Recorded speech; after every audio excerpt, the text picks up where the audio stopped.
चौक मलमल।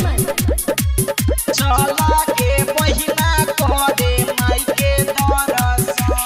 बाजे बजनवा मैया भवनवा झूमेला मनवा मोर चला चला के बहिना।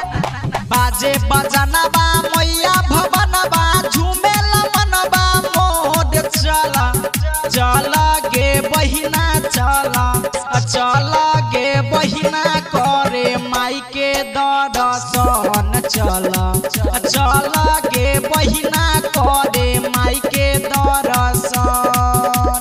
बाजे बजनवा मैया भवनवा झूमेला मनवा मोर चला चला के बहिना चला चला के बहिना करे माई के दरसन। चला चला के बहिना करे माई के दरसन।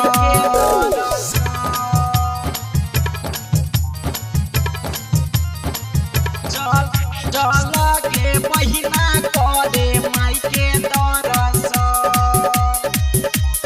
अजय दीवाना कदम चौक मलमल।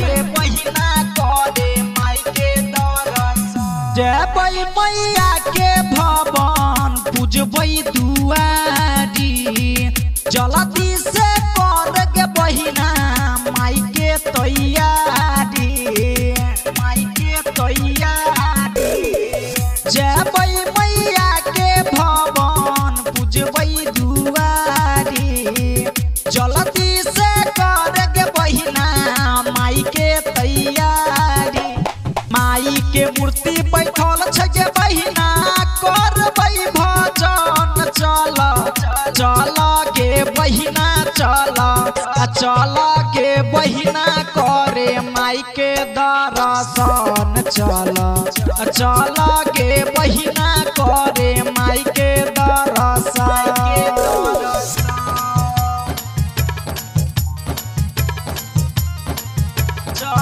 चला के बहिना करे माई के दरसन।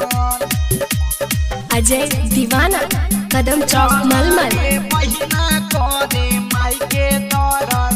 बीना बजाबै करे हंस के सवारी। नेवता बैठबै मैया अइतै दुआरी अइतै दुआरी। बीना बजाबै करे हंस के सवारी।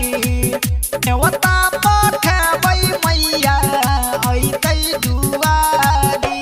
मिथिलेश प्यारा के देतै ज्ञान मैया पूजबै चरण। चला चला के बहिना चला चला के बहिना करे माई के दरसन। चला चला के बहिना करे माई के दरसन। चुलबुली रिकॉर्डिंग स्टूडियो दरभंगा।